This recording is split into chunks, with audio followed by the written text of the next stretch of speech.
Good morning, student. Welcome back. Student, from today onward, we are going to start with our annual course. So, the next chapter of civics is chapter 6, Role of the Police and Courts.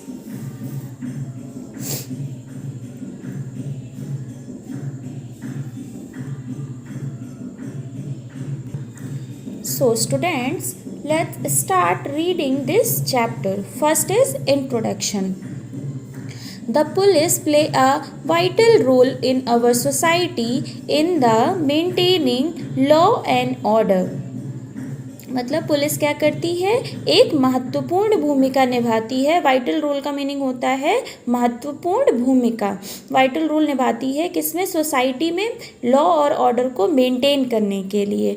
When we see someone violating a law, we immediately think of informing the police. जब हम किसी को देखते हैं कि कोई क्या कर रहा है, violating a law मतलब जो हमारे रूल्स लॉज हैं उनको तोड़ रहा है, तो हमारे दिमाग में क्या आता है सबसे पहले कि हमको सबसे पहले पुलिस को इन्फॉर्म करना चाहिए. The police represent the civil authority of the government. और पुलिस के पास क्या होता है, अथॉरिटी होती है उस जो वायलेंस कर रहा है उसके विरुद्ध कार्रवाई करने की. मतलब उसके अगेंस्ट जो भी वो एक एक्शन लेना चाहते हैं, इसकी जो पावर होती है वो पुलिस के पास होती है. Police officers are interested with a variety of duties. Police officers जो होते हैं उनके पास क्या होती हैं, डिफरेंट टाइप ऑफ ड्यूटीज़ होती हैं जिनके लिए वो हमेशा रेडी रहते हैं. ओके, नेक्स्ट है हियरार्ची इन द पुलिस फोर्स. मतलब जो पुलिस फोर्स में एक सीरियल है, अनुक्रम है, वो कैसे है. Like any other professional organisation the police force also has different ranks. मतलब कोई भी जो ऑर्गेनाइजेशन, कोई संस्था होती है उसमें अलग अलग तरीके की रैंक्स होती हैं. और तो इसी प्रकार क्या है, पुलिस फोर्स में डिफरेंट टाइप ऑफ रैंक्स हैं. First is the head. The head of the police at the state level is commissioner of police. मतलब जो स्टेट लेवल पे हेड होता है पुलिस का वो कौन होता है, commissioner of police. Followed by the director general of police. और इनको कौन फॉलो करता है, director general of police follow करते हैं.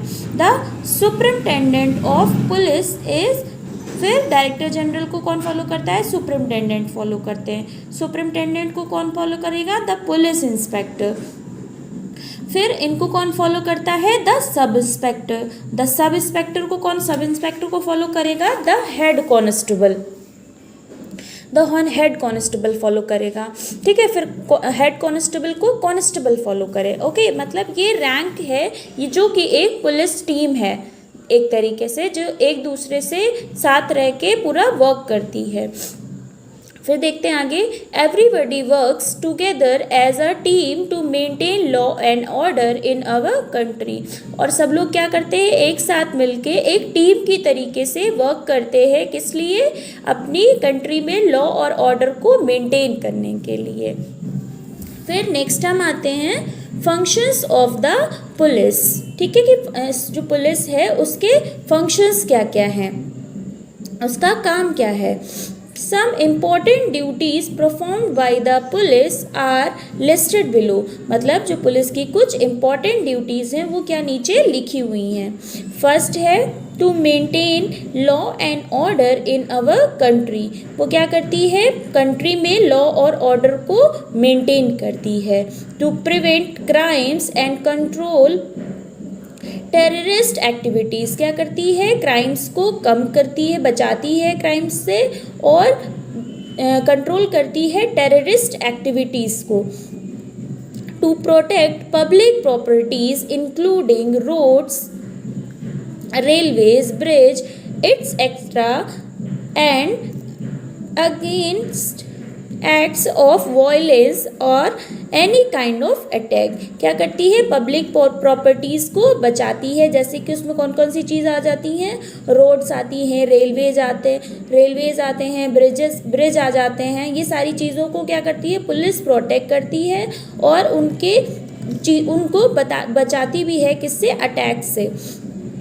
To create and maintain a feeling of society in the community. उनको क्या करना? Security in the community. To create a maintain मतलब उनको एक सुरक्षा की भावना बनानी पड़ती है। किसमें? समाज में। ठीक है। To maintain dignity of an individual by safeguarding his fundamental rights. मतलब क्या करना पड़ता है? अपने फंडामेंटल राइट्स के गौरव को बनाने के लिए उन्हें एक सुरक्षा कवच बनाना पड़ता है, इंडिविजुअली हर इंसान के गौरव की रक्षा के लिए। To implement the law impartially. To implement the law impartially उनको क्या करना होता है? जो नियम वो लागू करते हैं वो सबके लिए एक बराबर होने चाहिए। उनमें कोई निष्पक्षता नहीं होनी चाहिए, किसी के पक्ष में कोई नियम नहीं होना चाहिए। To protect the weaker section of society उनको समाज का जो कमज़ोर वर्ग है उसको प्रोटेक्ट करना चाहिए। ओके। फिर नेक्स्ट क्या है? Before the colonial period system of administrating day to day life were decentralise nature. मतलब कॉलोनियल पीरियड के पहले क्या था कि जो हमारा एडमिनिस्ट्रेटिव प्रशासन था वो क्या था? Day to day life were decentralise. हमारे जो केंद्र से हमारी लाइफ क्या थी? वो केंद्र से हट रही थी, ऐसे नेचर की हो जा रही थी। Progressively, various departments of administration emerged. Their roles were defined and guidelines were led to systemize everything। ठीक है। और फिर धीरे धीरे क्या हुआ? जो प्रोग्रेसिव पोजीशन में चीज़ें आई तो उसमें एडमिनिस्ट्रेशन ने कुछ अच्छी गाइडलाइंस लागू की। क्या किया? प्रशासन को सुव्यवस्थित किया। ईच एंड एवरीथिंग क्या किया? एक गाइडलाइन के तरीके से उन्होंने हर चीज़ के लिए एक गाइडलाइन जारी की जिसमें चीज़ें सिस्टमाइज हो गई। ठीक है। After independence the concept of the welfare state come into expanse and the police were expected to perform their duties with more efficiency and spirit of services to the people। मतलब after स्वतंत्रता के बाद क्या हुआ कि एक concept welfare society का जो एक कॉन्सेप्ट आया उसमें पुलिस का एक अहम रोल था। पुलिस को डिफरेंट टाइप ऑफ ड्यूटीज़ दी जाती थी उनकी क्षमता के अनुसार कि वो लोगों की क्या कर सके? सेवा कर सके, उनकी सुरक्षा कर सके। Okay. The police are an ubiquitous organisation and are found everywhere. जो पुलिस हमारा वो क्या है? वो देशव्यापी है, पूरे देश में क्या है? व्याप्त है ये हमारा ऑर्गेनाइजेशन। ठीक है। इन और horror of need we approach the police who are bound to safeguard us and or right to the best of their abilities। क्या करता है पुलिस? हमें हमारी ज़रूरतों के हिसाब से हमारे लिए क्या करता है? वो ड्यूटी बाउंड होते हैं। मतलब उनकी जो ड्यूटी रखी जाती है वो बाउंडेड होती है। किस लिए? हमारे सुरक्षा के लिए और हमारे राइट्स को बचाने के लिए वो अपनी बेस्ट एबिलिटी देते हैं। Okay. The police protect us and ensure our safety thus allowing us to the lead our lives with a sense of security. और पुलिस हमें क्या बताती है कि हमें अपनी सेफ्टी का क्या करना चाहिए? ध्यान रखना चाहिए और हमें अपने सेंस ऑफ सिक्योरिटी करनी चाहिए और हमें अपनी सुरक्षा की क्या होनी चाहिए? जानकारी, सेंस होना चाहिए हमें अपनी सुरक्षा का। An important function of the police is to investigation the complaint against a crime that has been committed। मतलब important function क्या होता है कि कंप्लेन रजिस्टर करना किसके अगेंस्ट? जो क्राइम हो रहा है। Okay. An investigation includes record statement of witness and collecting different kind of evidence. Investigation में क्या होता है, इंक्लूड होता है कि रजिस्टर्ड रिकॉर्ड करते हैं हम किसका, विटनेस का स्टेटमेंट, और कलेक्ट करते हैं डिफरेंट काइंड ऑफ एविडेंस. हम डिफरेंट काइंड ऑफ डिफरेंट तरीके के सबूतों को इकट्ठा करते हैं. ये हमारा क्या होता है, इन्वेस्टिगेशन होता है.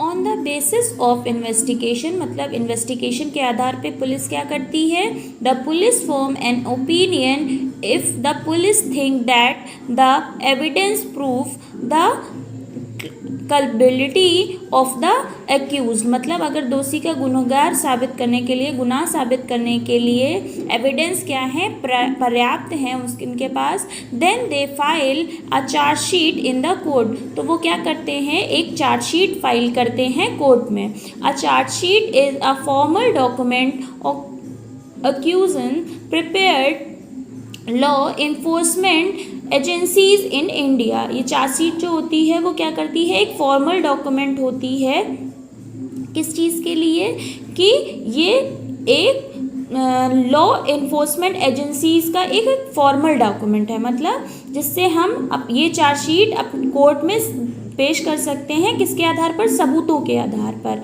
It contains information about the accused and the witness. और इसमें क्या क्या चीज़ें होती हैं कि हम अक्यूज मतलब जो गुनहगार है उसका इंफॉर्मेशन और विटनेस का इंफॉर्मेशन होता है. The nature of accusations is and specification and the identity of accuser. क्या होता है इसमें, नेचर होता है एक्यूजेंस का और प्लस स्पेसिफिकेशन होता है कि मतलब उसकी स्पेसिफाई, उसमें हम क्या स्पेसिफाई कर सकते हैं, एंड आइडेंटिफाई द अक्यूजर, जो दोषी होता है उसका आइडेंटिफिकेशन होता है. The police can begin their investigation of a crime with the first information report और FIR. मतलब फिर पुलिस क्या करती है, ये जो इन्वेस्टिगेशन करती है उससे पहले फर्स्ट इंफॉर्मेशन रिपोर्ट लिखती है, उसको बोलते हैं FIR. And FIR is a very important written document prepared by the police when they received information about any cognizable offense. मतलब अगर कोई वो संगीन अपराध के प्रति वो चीज़ों को इकट्ठा करती है, इंफॉर्मेशन इकट्ठे करती है, तो वो क्या करती है, उसके खिलाफ एक FIR लेके आती है. ठीक है. Cognizable offense are the cases that deal with criminal acts like theft, murder and rape. मतलब ये कॉग्नाइजेबल जो होते हैं वो संगीन अपराध होते हैं, मतलब बहुत बड़े अपराध होते हैं, जैसे चोरी, खून या फिर rape. A police officer can arrested a person without a warrant in cases of cognisable. मतलब पुलिस ऑफिसर जो होता है वो बिना वारंट के किसको अरेस्ट कर सकता है, जो कि एक संगीन अपराध में शामिल होते हैं. वो कौन कौन से होते हैं, चोरी, खून या फिर रेप. इस तरीके के जो संगीन अपराध होते हैं उसमें बिना वारंट के भी लोगों को अरेस्ट कर सकते हैं. Non cognizable offence are the cases which are relatively less serious in nature as compare to cognizable offence. मतलब जो नॉन कॉग्नाइजेबल होते हैं, मतलब जो थोड़े से कम गुनाह होते हैं, किसके कंपेरिजन में, और कॉग्नाइजेबल. मतलब कॉग्नाइजेबल एक हाई लेवल का अपराध होता है और जो नॉन कॉग्नाइजेबल होता है वो एक थोड़ा सा कम लेवल होता है. Examples of non cognizable offence, जैसे कि क्या क्या एग्जाम्पल्स हैं हमारे, including creating a public nuisance. मतलब पब्लिक में जो लोग तोड़फोड़ करते हैं या मार झगड़ा करते हैं, उन लोगों को वो लोग आते हैं इस कैटेगरी में. और मिसचीफ जो होते हैं, मतलब जो धोखाधड़ी करते हैं, ये लोग आते हैं.